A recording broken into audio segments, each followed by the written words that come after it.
He thought he had surpassed his master. The critics praised him. The galleries sold out. The applause was endless.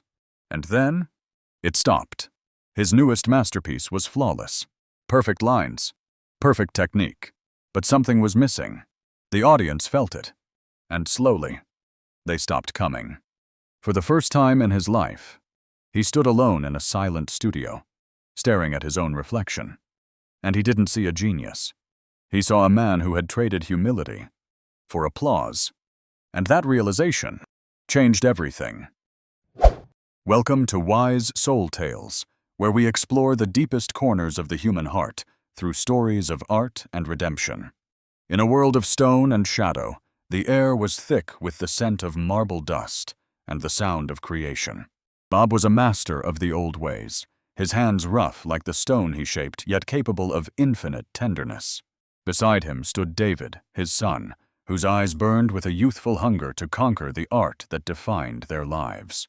The old master passed the tool to the apprentice, a silent torch being handed down from one generation to the next one. The first strikes were hesitant and weak, as the young boy struggled to find the rhythm hidden deep within the stone. Correction came swiftly and without sugarcoating, for the father knew that true mastery could only be forged in the fire. Disappointment stung his heart, but it also ignited a fire within him to prove that he was worthy of the legacy. Days turned into months, and the workshop became his entire world, a place where sweat and dust mingled in endless labor. Slowly, the clumsiness faded away, replaced by a fluid grace that seemed to coax the life out of the cold marble. From the shadows, the old master watched with quiet pride, seeing the first sparks of true genius in his son's work. Finally, the day arrived when David revealed his first masterpiece, a creation so exquisite it seemed ready to draw a breath. The town gathered to witness the miracle, their whispers of awe feeding the young artist's soul like a sweet, addictive nectar. Fame arrived quickly, bringing with it gold and glory, transforming the humble apprentice into the most celebrated artist of the land. He moved to a grand studio filled with light and luxury, leaving behind the dusty corners where his journey had begun. Bob visited the new palace of art, only to find his son directing others with a cold and distant superiority. When the father offered a piece of gentle advice, the son waved him away, convinced that he had surpassed all instruction. He declared that his vision was flawless, blinding himself to the truth that arrogance is the enemy of true artistic growth. With a heavy heart, the old man turned away, leaving his son alone in the echoing hall of his own ego. David worked faster than ever, chasing the applause rather than the art, sacrificing the soul of the stone for speed. The new creations were technically precise, yet spiritually empty, mere shells that lacked the beating heart of his earlier masterpieces. The crowds came, but the cheers turned to whispers, as people sensed the coldness radiating from the uninspired blocks of stone. Even the most loyal patrons turned their backs, leaving the artist standing alone amidst a sea of rejected and soulless marble. Frustration boiled over into rage, and he blamed the world for his failure, refusing to look inward for the real cause. He tried to force the magic to return, but his hands had become strangers to the delicate language of the chisel. Silence filled the room, heavier than any stone he had ever lifted, as the weight of his arrogance crushed his spirit. In the reflection of the glass, he saw not a master, but a hollow man who had traded his soul for applause. Memories of the old workshop flooded back, bringing a painful longing for the days when art was about love, not gold. He cast aside his velvet robes and donned his old work clothes, stepping out into the rain to find his way home.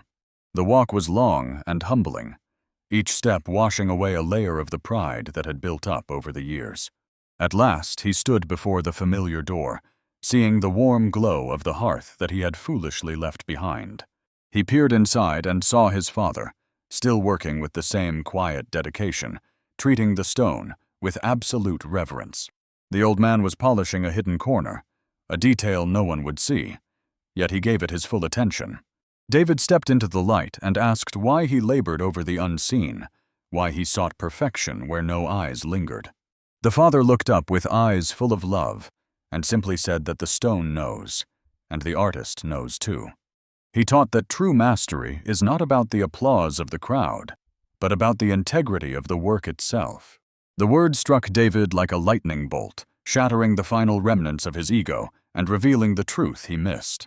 He looked around and finally saw the soul in his father's work, a quiet beauty that his own flashy statues lacked.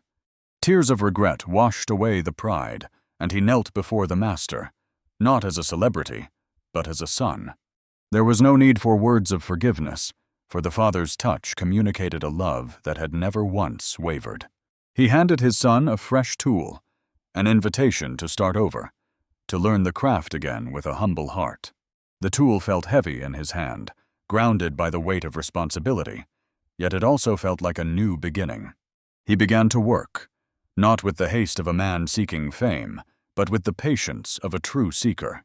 The workshop fell into a rhythmic silence, the sound of two generations working side by side, united by a shared passion. He learned to listen to the stone once more, finding the voice that had been drowned out by the noise of applause. From the dust emerged a new creation, simple in its form, but radiating a profound truth that touched the very soul. He smiled, not with the arrogance of the past, but with the quiet joy of finding the spirit within the stone. The old master nodded, knowing that his son had finally learned the hardest lesson of all, that humility is the key. They stood together as the sun set, two artists bound not just by blood, but by the eternal pursuit of beauty.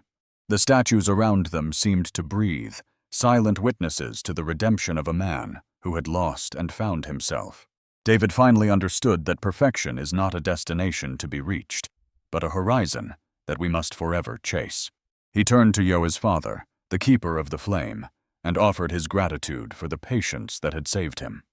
Hands, old and young, rested on the rough stone, ready to bring forth new wonders from the silent heart of the earth.